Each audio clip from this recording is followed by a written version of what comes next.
మీ పిల్లలు చదువుకున్నది ఎగ్జామ్ హాల్లో రాయాలన్నా కాంపిటేటివ్ ఎగ్జామ్ క్రాక్ చేయాలన్నా మెమరీ ముఖ్యం. మెమరీ అనేది గిఫ్ట్ కాదు, రైట్ టెక్నిక్ అండ్ ప్రాక్టీస్ తో ఎవరైనా సాధించవచ్చు. నమస్తే, నేను Kavitha. Welcome to I dream news and నిజాలు. తెలంగాణలో స్పెషల్ ఇంటెన్సివ్ రివిజన్ అనేది ఈ రోజు నుంచి ప్రారంభమవుతుంది. జూలై 24 వరకు కొనసాగుతుంది. దీనికి సంబంధించి ప్రభుత్వం పెద్ద ఎత్తున ఏర్పాట్లు చేసింది. దాదాపుగా 89 లక్షల మంది ఓటర్లకి సంబంధించి క్లారిఫికేషన్ కావాల్సి ఉంది. అందులో ఇప్పటికి కూడా గందరగోళం నెలకొన్నటువంటి నేపథ్యం. తుది జాబితాని అక్టోబర్ 1న రిలీజ్ చేయబోతున్నారు. ఇప్పటికే స్పెషల్ ఇంటెన్సివ్ రివిజన్ జరిగిన తర్వాత ఎన్నికల్లో వాటి ప్రభావం కనిపించింది అనేటువంటి వార్తలు వినిపిస్తున్న నేపథ్యంలో తెలంగాణలో ఫేక్ ఓటర్లు లేకుంటే డూప్లికేట్ ఓటర్లు ఎంతమంది ఉండబోతున్నారు, వాటి ఇంపాక్ట్ పార్టీల మీద, ఎలక్షన్స్ మీద ఎలా ఉండబోతోంది. మనతో పాటుగా ఉన్నారు సీనియర్ జర్నలిస్ట్ సురేష్ కొచ్చాతి గారు. సార్ నమస్తే. సో స్పెషల్ ఇంటెన్సివ్ రివిజన్ అనగానే ఇప్పటిదాకా జరిగినటువంటి రాష్ట్రాలు, ఎలక్షన్స్ గుర్తొస్తాయి. అందులో చాలా కీలకంగా కనిపిస్తోంది west Bengal and Tamil Nadu.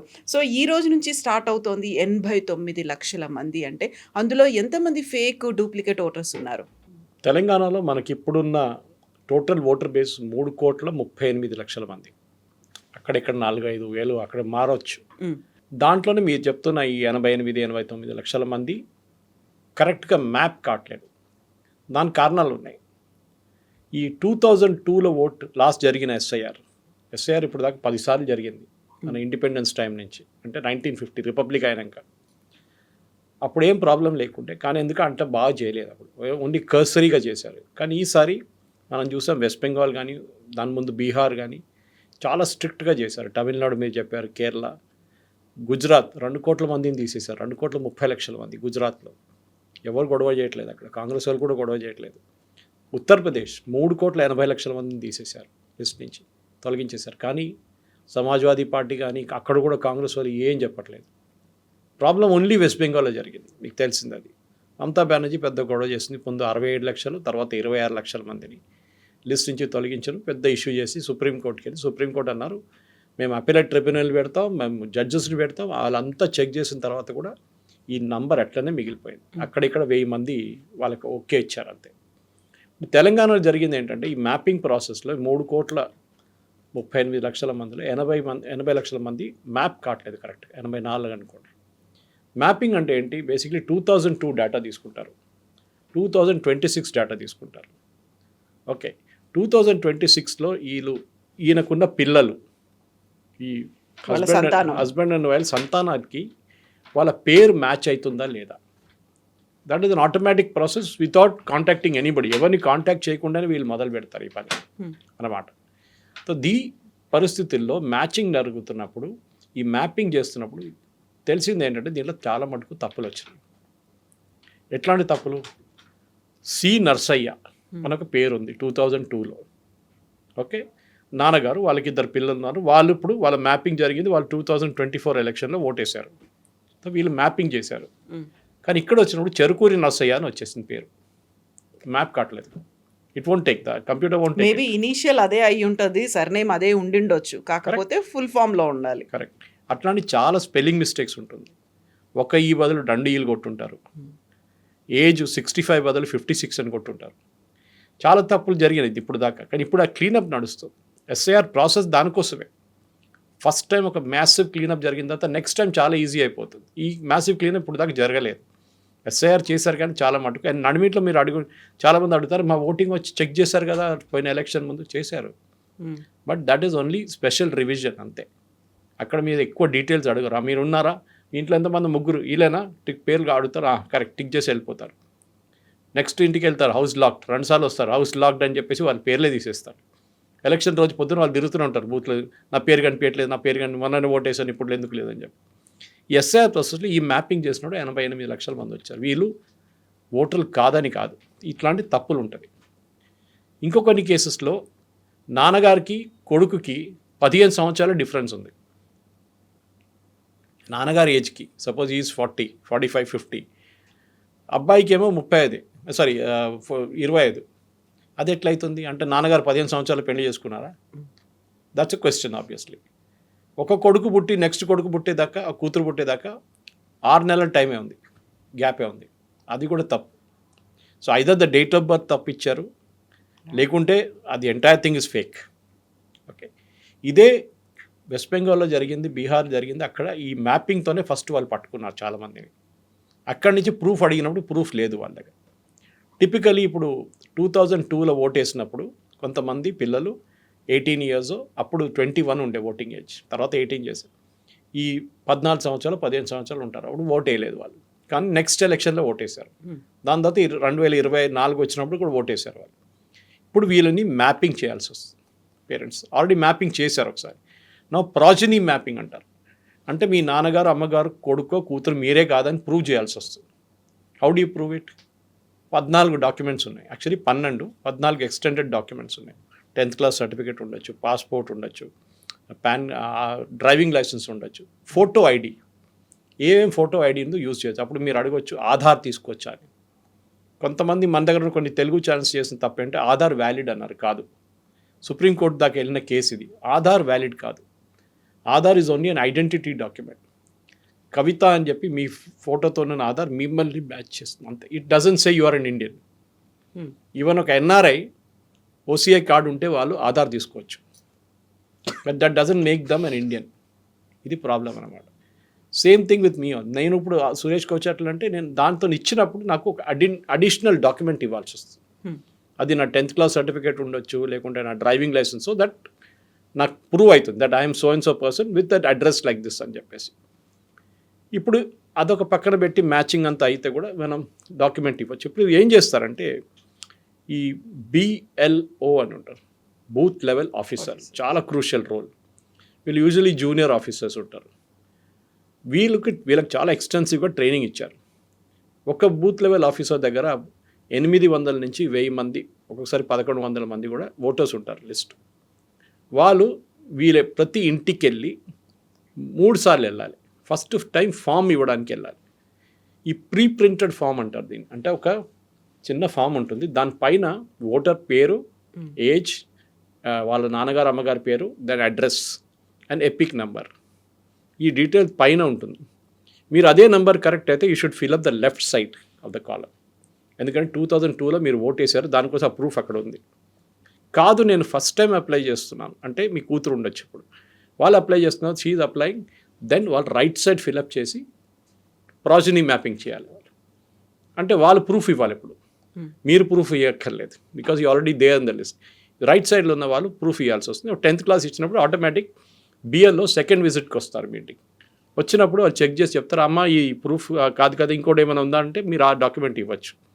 Okay అని చెప్తే అది వెళ్ళిపోతారు. ఫిలప్ చేసి పెట్టండి, 3వసారి నేను వచ్చినప్పుడు తీసుకుంటాను ఫామ్ అని. ఫామ్ చాలా కేర్ఫుల్గా ఫిల్ చేయాలి. వాళ్ళు 2వసారి ఫామ్ ఇవ్వరు మీకు.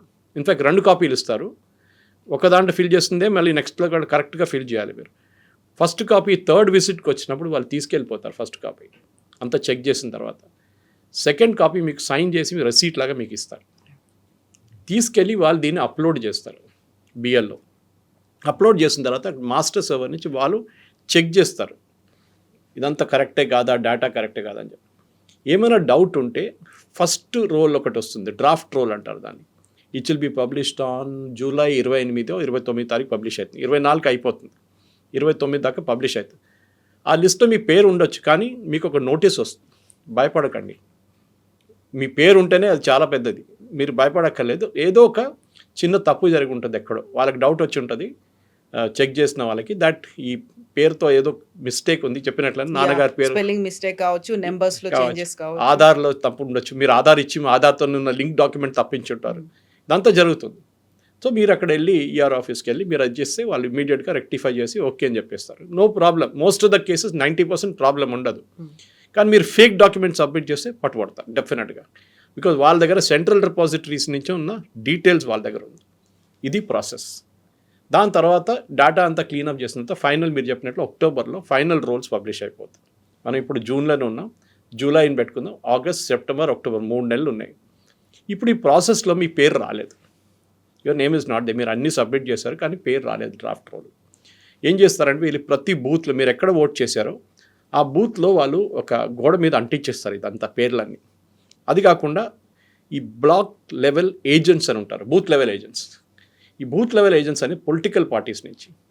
మన దగ్గర తెలంగాణలో 12 పొలిటికల్ పార్టీస్ రికగ్నైజ్ ఉన్నాయి. దాంట్లో చిన్న చిన్న పార్టీస్ కొన్ని ఉన్నాయి. బీఎస్పీ, ఎన్సీపీ, సిపిఎం, సిపిఐ, వీళ్ళ రిప్రజెంటేటివ్స్ ఎక్కువ రారు. బీజేపీ, బీఆర్ఎస్, కాంగ్రెస్ పక్కా వస్తారు, ఎంఐఎం కూడా. వీళ్ళకి ట్రైనింగ్ ఇచ్చారు ఎలక్షన్ కమిషన్ కూడా. అపార్ట్ ఫ్రమ్ బిఎల్ఓ, బిఎల్ఏస్ కూడా ఇచ్చారు. మీ రోల్ ఏంటి? మీరు బిఎల్ఓస్తో సహా వెళ్ళొచ్చు ఇంటికి, ఎందుకంటే మీ ఏరియాలో ఉన్నప్పుడు మీకు వీళ్ళందరూ తెలుసు. ఓకే, వీళ్ళు నా ఫ్రెండ్, వీళ్ళు మేము ఎప్పుడు కలుస్తుంటాం, ఓకే మా ఫంక్షన్స్కి వస్తే ఏదైనా ఒక లింక్ ఉంటుంది. అది బిఎల్ఎస్కి చెప్తారు. మీరు ఏమైనా తప్పు ఉంటే అక్కడే పాయింట్అవుట్ చేయండి, వీళ్ళని హెల్ప్ చేయండి, ఫామ్ ఫిలప్ చేయడానికి హెల్ప్ చేయండి. ఎందుకంటే బిఎల్ఓ చాలా 1000 ఫామ్లు ఫస్ట్ డిస్ట్రిబ్యూట్ చేయాలి, దాని తర్వాత ఆ ఇంటికి వెళ్ళాలి. ఓకే, అప్పుడు రెండో విజిట్ మళ్ళీ కలెక్ట్ చేయడానికి వెళ్ళాలి. ప్రతిరోజు 9 గంటలు పని చేస్తే కూడా మీరు 1000 ఇళ్ళు కవర్ చేయలేరు మీరు. So they have to rush from one place to another అనమాట. కొంతమంది మీరు వినుంటారు, సూసైడ్ చేసుకున్నారు, అదని కేసు జరిగింది చాలా మటుకు, ప్రెషర్తో తట్టుకోలేము మేము అని చెప్పేసి. అది బహుశా జెన్యున్ ఉండొచ్చు, కానీ fake, most of them turned out to be fake. ఇదంతా అయిన తర్వాత మీ పేరు లేదు. అప్పుడు మీరేం చేయాలంటే మీరు ఒక అపీల్ చేయవచ్చు ఈఆర్ఓకి. Okay, that's a next step. BLO తర్వాత ఈఆర్ఓ వస్తుంది, ఎలక్టరల్ ఆఫీసర్. ఆయనకి అపీల్ చేసి నా పేరు లేదండి, this was my details are given, కానీ నా పేరు రాలేదు. ఆయన చెక్ చేసి ఈ కాల్ ద బిఎల్ఓ పిలిపించి చెక్ చేస్తారు ఎందుకు జరిగిందని. కానీ ఈ అపీల్ అనే ప్రాసెస్ 15 రోజులు, అంటే లిస్ట్ వచ్చిన తర్వాత 15 రోజుల లోపల మీరు అపీల్ చేయాలి ఇమీడియట్. మీరు నెల తర్వాత 2 నెలల తర్వాత కాదు. అపీల్ చేసిన సపోజ్ హీ డిక్లైన్స్, ఆయన అంటారు లేదు అంతా ఫేక్, ఇది మేము తీసుకోనంటే, దెన్ మీరు సిఈఓకి అపీల్ చేయొచ్చు, చీఫ్ ఎలక్టరల్ ఆఫీసర్ తెలంగాణకి. అక్కడ మీరు వితిన్ 1 మంత్ అపీల్ చేయాలి. అంటే ఇక్కడ 15 డేస్ అయిన తర్వాత అపీల్ రిజెక్ట్ అయినప్పుడు అక్కడి నుంచి 1 మంత్ మీరు సిఇఓకి అపీల్ చేయాలి. This is the process. ఇది చేస్తే ఏ ప్రాబ్లం ఉండదు. నేను అనుకుంటాను మన దగ్గర ఉన్న 3,38,00,000లో ఒక 60 నుంచి 70 లక్షల మంది లిస్ట్ నుంచి బయటకు వెళ్తారు. దానికి కారణాలు నేను చెప్తాను, ఇంకా ఎక్కువే ఉండొచ్చు కూడా. ఒకటి, తెలంగాణలో మన దగ్గర ఉన్న స్టాటిస్టిక్స్ ప్రకారం ప్రతి సంవత్సరం 25,000 నుంచి 30,000 మంది చనిపోతున్నారు. న్యాచురల్ ప్రాసెస్, ఓల్డ్ ఏజ్ ఉండొచ్చు, యాక్సిడెంట్స్ ఉండొచ్చు, ఏదైనా ఉండొచ్చు, న్యాచురల్. దీంట్లో మీరు 24 సంవత్సరాలు మల్టిప్లై చేస్తే it comes to around 55 lakhs, 55 లక్షలు వస్తుంది. దాంట్లో మనం 10 లక్షలు రెగ్యులర్ రివిజన్లోనే పోయింది అనుకోండి. ఒక ఇంటికి వెళ్ళినప్పుడు వాళ్ళ పేర్లు అడుగుతున్నప్పుడు ఈ 4వ పేరు ఏంటమ్మా, ఆయన చనిపోయారండి, ముసలాయన ఉండే చనిపోయారు, అచ్చా చెప్పి ఆయన కట్ చేసేస్తారు పేరు. సో అట్లా ఒక 10% పోయి ఉంటుంది. వీళ్ళు రిమూవ్ 5 to 7 lakhs, అప్పుడు కూడా ఒక 45 లక్షలు మిగిలిపోతుంది. దీంట్లో 4 కేటగిరీస్ ఉంటుంది ఎలక్షన్ చెకింగ్లో. ఫస్ట్ ఇస్ మీ ఇంటికి వచ్చినప్పుడు యాబ్సెంట్, మీరు లేరు అడ్రస్లో, you moved out. Second is duplicate voters. చాలామంది మన దగ్గర ఉన్నారు. నేను ఇవాళ వెళ్ళినప్పుడు ఒక స్టూడియోలో, అక్కడ ఒక అబ్బాయికి ఇక్కడ ఉంది, అక్కడ ఉంది, ఓకే, తెలంగాణలో ఒకటి ఉంది, ఆంధ్రాలో ఒకటి ఉంది. ఓకే, వాళ్ళు తప్పు కాదు, వాళ్ళేమనుకుంటారు, ఎవరు పట్టింది, నేను ముందు అక్కడ ఉన్నప్పుడు ఉండే కాడు, మా నాన్నగారు అమ్మగారు అన్నారు డ్రాప్ చేయకూడదు, నీది రేషన్ కార్డు అక్కడ ఉంది, నీకు ఏదైనా గవర్నమెంట్ స్కీమ్లో వస్తే మళ్ళీ అది ప్రాబ్లం అవుతుంది. ఇక్కడ వచ్చినప్పుడు ఆయన ఇక్కడ కూడా చేసుకున్నాడు ఓటింగ్. అది తప్పు. It's a criminal act. I mean you can be punished. 1 సంవత్సరం దాకా జైలు శిక్ష ఉండొచ్చు. సో ఫస్ట్ స్టెప్ ఏం చేయాలంటే, మీరు అట్లాంటి పరిస్థితులను బిఏలోకి చెప్పండి. లేకుంటే మీరు అక్కడ వెళ్ళి ఆన్లైన్ వెళ్ళి ఫామ్ 8 అని ఒక ఫామ్ ఉంటుంది. ఆ ఫామ్లో మీ డీటెయిల్స్ ఫిలప్ చేసి, పేరు, ఎపిక్ నెంబర్ ఫిలప్ చేసి డిలీట్ అని చెప్పి ఆప్షన్ ఇచ్చేసేయాలి. వాళ్ళు డిలీట్ చేసేస్తారు వాళ్ళు. Okay, because you are moved from Ongole for example to Hyderabad. అప్పుడు హైదరాబాద్ మీరు ఓటర్ అయ్యారు. టెక్నికలీ మీరు ఎక్కడ ఉన్నారో లాస్ట్ 6 నెలలు అక్కడే మీరు ఓట్ వేయాలి.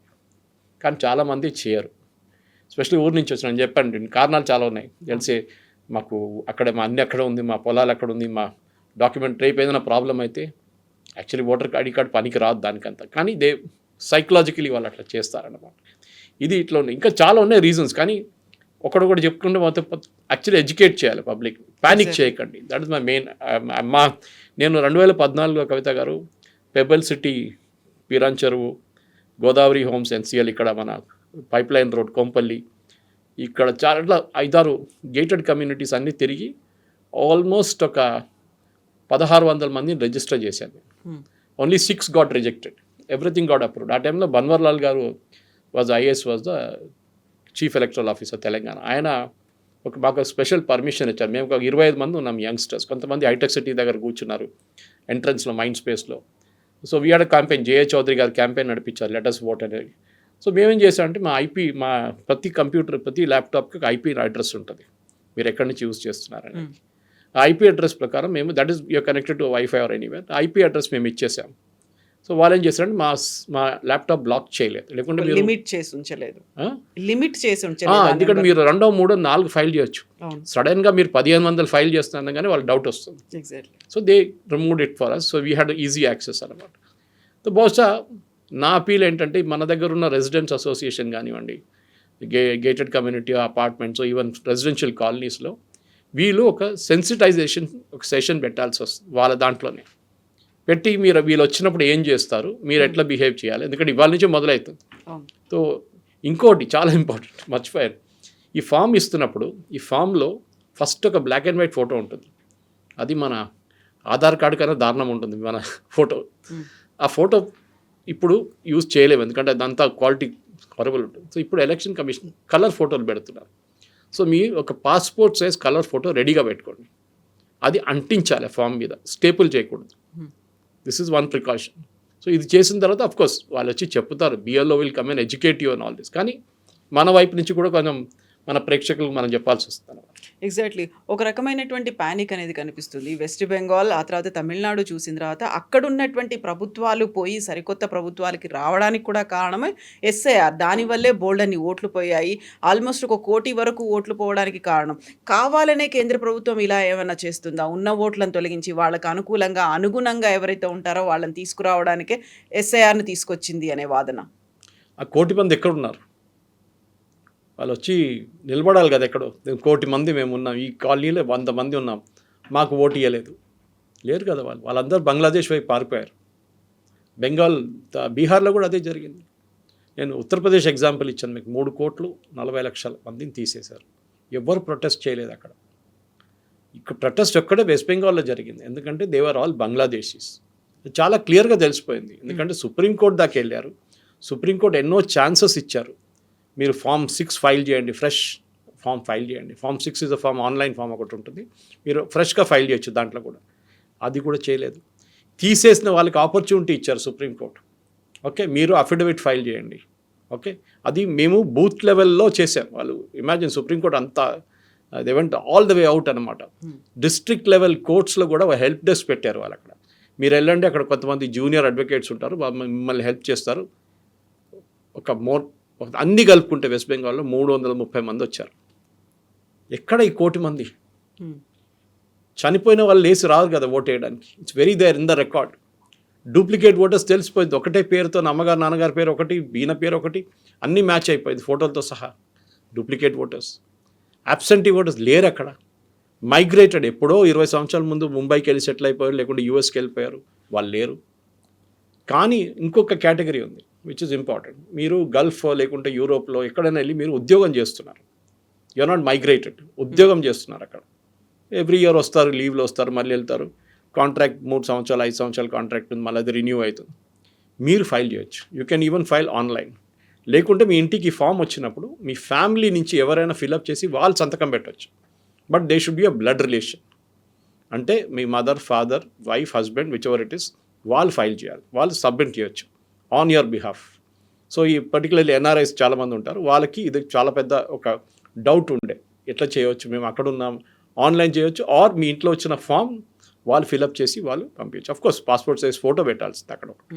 మిగతాన్ని ఇది ఒక అలిగేషన్ వితౌట్ ఎనీ ప్రూఫ్ కవిత కదా. ఎందుకంటే సుప్రీంకోర్టు ఇంత ఇచ్చిన తర్వాత కూడా ఎందుకు వాళ్ళ ఛాన్స్ ఉపయోగించలేదు అంటే మనకు చాలా క్లియర్గా తెలిసిపోతుంది. మీరు వెస్ట్ బెంగాల్లో ఉన్న అన్ని కాన్స్టిట్యున్సీ నేను అనాలిసిస్ చేస్తాను, 294 కాన్స్టిట్యున్సీ అనలైజ్ చేస్తాను నేను. ఎంతమంది ఓటర్లు తీసేశారో, విన్నింగ్ మార్జిన్ ఎంత ఉండే, ఇది ఈవెన్ హిందుస్థాన్ టైమ్స్ చేశారు, చాలా బాగా చేశారు వాళ్ళు. అండ్ టు సర్టన్ ఎక్స్టెంట్ నేను డేటా అక్కడి నుంచి కూడా తీసుకున్నాను. దాంట్లో చూస్తే 32 కాన్స్టిట్యున్సీలోనే ఈ మార్జిన్ కన్నా, గెలిచిన మార్జిన్ కన్నా ఎక్కువ మందిని తీసేశారు లిస్ట్ నుంచి. దాంట్లో మోర్ దెన్ హాఫ్ గెలిచింది తృణమూల్ కాంగ్రెస్, మిగతా గెలిచింది బీజేపీ, 2 గెలిచింది కాంగ్రెస్. అప్పుడు ఎవరు తప్పు? మీరు బీజేపీకి 208 వచ్చింది, మీరు ఆ 30 కూడా తీసేసేయండి, మొత్తం బీజేపీ గెలిచారనుకో, వాళ్ళు బీజేపీ గెలిచారనుకోండి, అప్పుడు కూడా 170కి వచ్చి ఆగిపోతుంది కదా, తగ్గదు కదా దానికన్నా 178 దాకా. So it is the wrong allegation. అది వితౌట్ ఎనీ సైంటిఫిక్ ప్రూఫ్. దానికోసం సుప్రీంకోర్టు అన్నారు, వీళ్ళు మమతా బెనర్జీ ఎలక్షన్ తర్వాత నేను ఛాలెంజ్ చేస్తానని చెప్పి ఒక ఇది చేసింది. Number of voters deleted is more, okay అని చెప్పారు. ఫైల్డ్ అఫిడవిట్ అన్నారు. కల్కటా హైకోర్టుకి వెళ్ళారు ఫస్ట్, అక్కడ ఫైల్ చేయలేదు. సుప్రీంకోర్టుకి వెళ్ళారు, అక్కడ కూడా ఫైల్ చేయమన్నారు, ఫైల్ చేయలేదు. అలిగేషన్ చేసి వెళ్ళిపోవడం.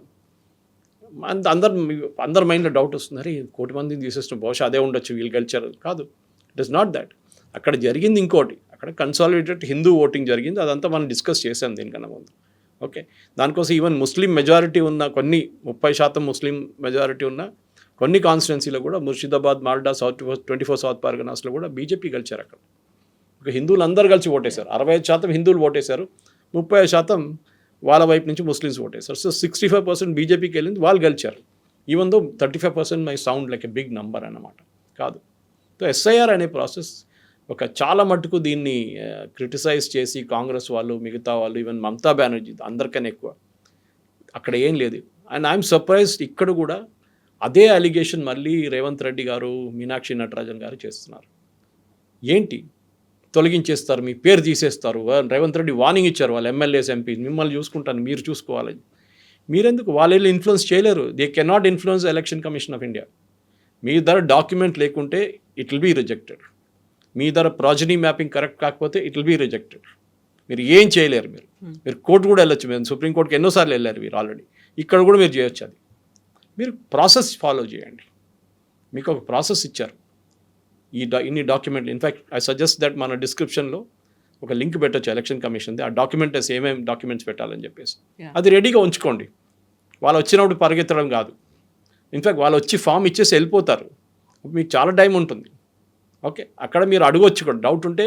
ఇంకోటి, ఆ ప్రీ ప్రింటెడ్ ఫామ్ వస్తుంది మీ ఇంటికి వచ్చిన. ఐ థింక్ ఐ ఎక్స్ప్లెయిన్ చెప్పాను లేనా గుర్తులేదు.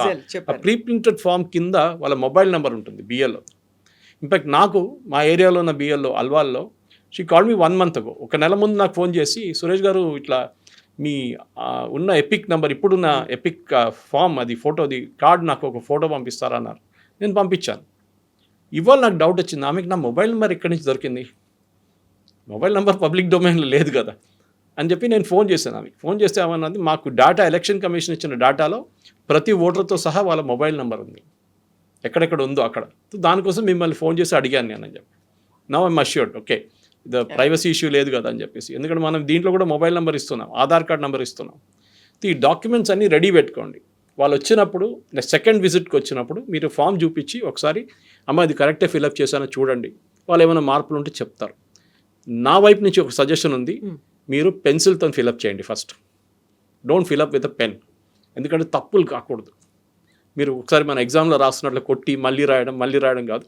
ఈ పెన్సిల్తో ఫిలప్, ఎందుకంటే 5-10 ఫీల్డ్స్ ఉంది అంతే, మీకు 1 minute అయిపోతుంది అది. కానీ మీరు నాన్నగారి పేరు, మీ పేరు రాసేటప్పుడు చాలా కేర్ఫుల్ ఉండాలి. మీ అడ్రస్ రాసేటప్పుడు చాలా కేర్ఫుల్ ఉండాలి. మీ పిన్ కోడ్ రాసేటప్పుడు కేర్ఫుల్గా ఉండాలి. మీ ఆధార్ కార్డ్ నెంబర్ ఎంటర్ చేసినప్పుడు, మీ మొబైల్ నెంబర్ ఎంటర్ చేసినప్పుడు కేర్ఫుల్ ఉండాలి. మీరు ముందు పెన్సిల్లో రాసి ఒకసారి వాళ్ళు ఓకే అని చెప్తే, వాళ్ళు వెళ్ళిపోయిన తర్వాత మీరు మళ్ళీ మొత్తం ఫిలప్ చేసి 3వ విజిట్లో వాళ్ళు ఈ ఫామ్ కలెక్ట్ చేసుకుంటారు. ఇప్పుడు మన దగ్గర కూడా రోహింగ్యా కాలనీలు ఉన్నాయి, లేకుంటే బంగ్లాదేశ్ నుంచి వచ్చిన వాళ్ళు ఉన్నారు అని అనుకున్నప్పుడు వీళ్ళందరినీ మనం ఇన్ఫిల్ట్రేటర్స్ అనలేము. కాకపోతే ఇల్లీగల్గా వచ్చినటువంటి మైగ్రెంట్ వర్కర్స్, లేకుంటే అక్కడ ప్రజలు అక్కడ ఉండి ఉండొచ్చు. వాళ్ళందరికీ సంబంధించి వాళ్ళు పంపించేసేయాలా? పార్టీల పరంగా, ప్రభుత్వం పరంగా ఎట్లా చూస్తోంది ఇవి ఎస్ఐఆర్ వస్తుంది అంటే? మనం దీన్ని సపరేట్ చేయాలి కవిత గారు. Rohingyas separate, Bangladeshi separate. Rohingyas Myanmar నుంచి వచ్చారు. వాళ్ళు ఇండియాకి వచ్చినప్పుడు వాళ్ళు ఫస్ట్ ఏం చేస్తారంటే, United nations high commission for refugees అని చెప్పి ఒక బాడీ ఉంది, UNHCR. ప్రతి సిటీలో ఉంటుంది వాళ్ళకి యూనిట్. ఢిల్లీలో మెయిన్ ఆఫీస్ ఉంటుంది. వాళ్ళు ఏం చేస్తారంటే, ఈ రెఫ్యూజీస్ వచ్చి మేము ఇట్లా అక్కడి నుంచి పారిపోయాము, అక్కడ పెద్ద గొడవ నడుస్తుంది, చంపేస్తున్నారు, మా ఇల్లు తగలబెట్టేశారు, మేము వచ్చేసామంటారు. సో వాళ్ళ పేరు డీటెయిల్స్ తీసుకొని వాళ్ళకి కార్డు ఇస్తారు, UNHCR కార్డు. దాంతోపాటు ప్రతి నెల వాళ్ళకు డబ్బులు ఇస్తారు బతకడానికి. వాళ్ళ పిల్లలు ఉన్నారు, 2-3, husband wife. So the certain amount, నాకు అమౌంట్ ఎగ్జాక్ట్ గుర్తులేక అమౌంట్ ఇస్తారు వాళ్ళు. వాళ్ళకి ఒక లీగల్ రైట్ ఉంది ఉండడానికి. ఎక్కువ రోజులు కాదు, you cannot stay here for. Supreme court చెప్పారు చూడండి, ఇదే కేసులో చెప్పారు, రోహింగ్యా కేసులో. ధర్మశాల కాదు మంది. వేరస్ బంగ్లాదేశ్ ఈజ్ ఇల్లీగల్ ఇన్ఫిల్ట్రేట్స్. మన దేశంలో మీరు వీసా లేకుంటే వస్తే, వీసా అండ్ పాస్పోర్ట్ లేకుండా మన దేశంలో దూరితే, you can be put in the jail. మిమ్మల్ని జైలు వేయవచ్చు. దానికోసం అస్సాంలో కానీ తమిళనాడులో కూడా, తమిళనాడులో మన శ్రీలంకన్ క్రైసిస్ జరిగినప్పుడు అక్కడ కూడా డిటెన్షన్ సెంటర్స్ పెట్టారు. ఇప్పుడు కూడా ఉంది అది. సేమ్ అస్సాంలో ఉంది, సేమ్ వెస్ట్ బెంగాల్లో ఉంది. ప్రతి స్టేట్లో డిటెన్షన్ సెంటర్, జైలు కాదు డిటెన్షన్ సెంటర్స్, వీళ్ళని తీసుకొచ్చి అక్కడ వేస్తారు. తర్వాత వీళ్ళని పంపించేస్తారు. బికాజ్ దే ఐడెంటిఫైడ్ డాక్యుమెంటేషన్ మొత్తం తీసుకున్న తర్వాత వాళ్ళు అంటారు మేము బంగ్లాదేశ్లో ఈ ఊరు కుల్నా నుంచి వచ్చినాం, ఈ ఊరు నుంచి వచ్చినాం అంటే అక్కడ పంపించేస్తారు వాళ్ళు. ప్రాబ్లం ఏంటంటే వీళ్ళు ప్రూవ్ చేయలేరు. అది మనం చాలా మటుకు ఎస్ఐఆర్లో చూసాం వెస్ట్ బెంగాల్లో. సింపుల్ క్వశ్చన్, మీరు 2002లో ఓటేశారా? ఓకే, నేను వేయలేదు. ఎందుకు? నేను అప్పుడు 15 సంవత్సరాలు. Very good. మీ నాన్నగారు వేశారా? నా నాన్నగారు తెలియదు. మీ నాన్నగారి పేరు ఏదో ఒక పేరు చెప్తాడు, గులాం అలీ అని చెప్తాడు. ఓకే, గులాం అలీ ఎక్కడ ఓటేశాడు? నాకు తెలియదు. ఆయన ఎక్కడి నుంచి వస్తాడో నాకు తెలియదు. ఏం అడిగితే తెలియదు అంటాడు. వీళ్ళేం చేస్తారు, సరే లాస్ట్ సమ్ ఐడియా, ఓకే ఆయన దమ్దమ్లో ఓటేసిండు అంటారు. దమ్దమ్లో వెళ్ళి చెక్ చేస్తారు, ఇట్లాంటి పేర్లో 5-6 మంది ఉన్నారు. సరే ఈ గులాం అలీ నాన్నగారి పేరు, మీ గ్రాండ్ ఫాదర్ పేరు గుర్తుందంటే గుర్తుంది. పేరు చెప్పు. ఏదో ముబారక్ అలీ అని చెప్తారు. Mubarak Ali, very good. అది చెక్ చేస్తే అది కూడా మ్యాచ్ కాదు. వాళ్ళు లేరు ఇక్కడ.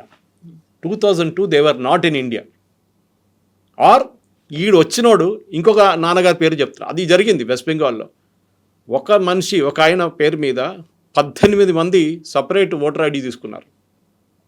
Different families. నాన్నగారు అంతా ఒకటే. 1 person is what you call father for about 18 different families. అది ఎట్లా జరుగుతుందండి? అక్కడే ఫేక్ పట్టుకుంటారు వీళ్ళు. అది దానికోసం బెంగాల్ నుంచి వచ్చిన, వెస్ట్ బెంగాల్ నుంచి వచ్చిన వాళ్ళు చాలామంది పారిపోయారు. కొంతమంది మిగతా స్టేట్స్కి వెళ్ళిపోయారు. వాళ్ళకి తెలిసిపోయింది వాళ్ళు పట్టుకుంటారని. దానికోసం బార్డర్ వైపు పారిపోయారు వాళ్ళు. Because you can be put in the detention centre. దానికోసం సువేందు అధికారి చాలా క్లియర్గా చెప్పారు, మన దగ్గర చట్టం ఉంది, just catch them, give them to BSF, అప్పగించేసేయండి వాళ్ళకి, వాళ్ళు చూసుకుంటారు, వాళ్ళకి ఒక ప్రాసెస్ ఉంది. సో మన దగ్గర కూడా రోహింగ్యాలు కానీ, రోహింగ్యాకి అసలు రైట్స్ లేదు, వాళ్ళ పక్కన, but they can stay here, వాళ్ళకి అదొక ఇది ఉంది. కానీ వీళ్ళకు బంగ్లాదేశ్లకు అట్లా కాదు, దే ఆర్ ఇల్లీగల్. వాళ్ళని చూడగానే పట్టుకోవాలి వాళ్ళని. అది మన దగ్గర చేయట్లేదు చాలా మటుకు. ఎంత స్ట్రిక్ట్ ఉంటారో అస్సాంలో, వెస్ట్ బెంగాల్లో, to certain extent Jharkhand and Bihar, అంత మన దగ్గర లేరు. మన దగ్గర కూడా స్ట్రిక్ట్, ఎస్పెషలీ ఈ కన్స్ట్రక్షన్ సెక్టర్లో చాలామంది ఉంటారు ఇట్లా అంటే. ఇప్పుడు కేరళలో మొన్న ఒకటి దొరికారు, 2 బంగ్లాదేశ్లో, నిన్న ఎస్టర్డే ఈవినింగ్ పట్టుకున్నారు. వాళ్ళ దగ్గర ఆధార్ ఉంది, రేషన్ కార్డు ఉంది, ఓటర్ ఐడి కార్డు ఉంది. ఎట్లా వచ్చిందండి వాళ్ళకి ఇదంతా? ఆబ్వియస్లీ ముందు కమ్యూనిస్ట్ వాళ్ళ హయాం నుంచే ఒక పెద్ద ఇండస్ట్రీ ఉండే ఇక్కడ. వాళ్ళు బార్డర్ నుంచి ఇక్కడ రాగానే ఇమీడియట్గా వాళ్ళకి ఫస్ట్ రేషన్ కార్డు తయారు చేస్తారు, బర్త్ సర్టిఫికేట్ తయారు చేస్తారు, స్కూల్ లివింగ్ మాధ్యమిక సర్టిఫికేట్, వెస్ట్ బెంగాల్లో మాధ్యమిక అంటారు, మాధ్యమిక సర్టిఫికేట్ తయారు చేస్తారు. దాని తర్వాత మీరు ఇప్పుడు ఆధార్ కార్డు మొదలైంది, ఇప్పుడు నుంచి ఆధార్ కార్డు వచ్చి లాస్ట్ 10-15 years ఉంది, ఆధార్ కార్డు ఇచ్చేస్తారు, ఇండియన్ సిటిజన్స్ అయిపోతారు. తర్వాత కావాలంటే పాస్పోర్ట్ కూడా తీసుకుంటారు, ఎందుకంటే పోలీసు వాళ్ళు కూడా వీలవాలి కదా, వాళ్ళు ఇన్స్పెక్షన్లో క్లీన్ రిపోర్ట్ ఇచ్చేస్తారు. అది this a difference. So I'm try to explain, బంగ్లాదేశ్లో ఎక్కడు, రోహింగ్యాలో ఇమ్మీడియట్గా ఇమ్మీడియట్గా ఎక్స్పెల్ చేయాల్సింది. అండ్ ఈ ప్రాసెస్లో వాళ్ళు ఇప్పుడు ఎస్ఐఆర్ ఇక్కడ మొదలైతే ఇక్కడి నుంచి వెళ్ళిపోతారు చాలామంది. చూడండి, చాలామంది ఇక్కడి నుంచి వెళ్ళిపోతారు, ఎందుకంటే వాళ్ళని పట్టుకుంటారని భయం ఉంటుంది. నెక్స్ట్ ఎస్ఐఆర్ జరిగిన స్టేట్కి వెళ్తారు. ఇప్పుడు state like for example Tamil Nadu, ఇక్కడ ఎస్ఐఆర్ అయిపోయింది, అక్కడ వెళ్ళి ఉంటే ఎవరు పట్టుకోరు మిమ్మల్ని. ఇది this is the main reason. So నేను last as a sign off line ఇది చెప్తున్నాను మన ప్రేక్షకులకి, మీరు దీన్ని ఇప్పుడు జరుగుతున్న పొలిటికల్ కాంట్రవర్సీని పక్కన పెట్టండి. మీరు అది అసలు పక్కన చూడకండి. మీ బిఎల్ఎల్ని కాంటాక్ట్ చేయండి, బూత్ లెవెల్ ఏజెంట్స్ ఉంటారు, మీ ఏరియాలో ఉంటారు, మీ ఫ్రెండ్సే ఉండొచ్చు, వాళ్ళని కాంటాక్ట్ చేసి ఈ ఫామ్ ఫస్ట్ వచ్చినప్పుడు మీరు ఆ ఫామ్ తీసుకొని ఎట్లా ఫిలప్ చేయాలని వాళ్ళ దగ్గర అడగండి. అండ్ నేను చెప్పినట్లు పెన్సిల్తో ఫిలప్ చేయండి ఫస్ట్ టైం. ఒకసారి సెకండ్ విజిట్కి బిఎల్లో వచ్చినప్పుడు మీరు అడగవచ్చు, లేకుంటే ఫోన్ చేసి కూడా కనుక్కోవచ్చు, అమ్మ నాకు డౌట్ వస్తుంది, ఇది ఏం ఫిలప్ చేయాలని అడిగితే వాళ్ళు చెప్పిస్తారు. వాళ్ళు ప్రతి బిఎల్లో దగ్గర నేను చెప్పినట్లు 800 నుంచి 1000 మంది ఓటర్లు ఉంటారు. So they have some time, కానీ అంత టైం కూడా ఉండదు వాళ్ళ దగ్గర. కానీ చాలా కేర్ఫుల్ ఉండాలి అండ్ దీన్ని ఇగ్నోర్ చేయకండి. ఇంకోటి, ఆంధ్ర వైపు June 15th మొదలైపోయింది ఎస్ఐఆర్.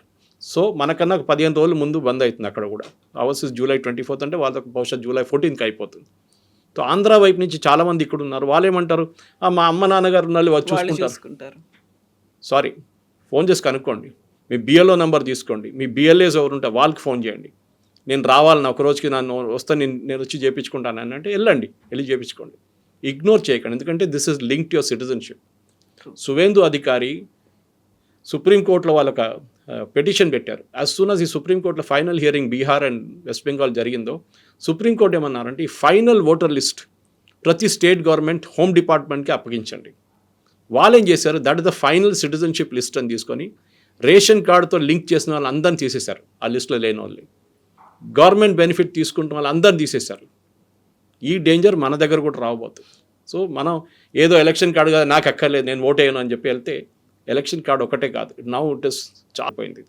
సో కొంచెం సీరియస్గా తీసుకోండి. అండ్ మీరు మీ వైపు నుంచి ఏదైనా డౌట్ ఉంటే మీ బిఎల్ఓ కానీ బిఎల్ఏని కాంటాక్ట్ చేయండి. Yes sir, thank you. Thank you very much.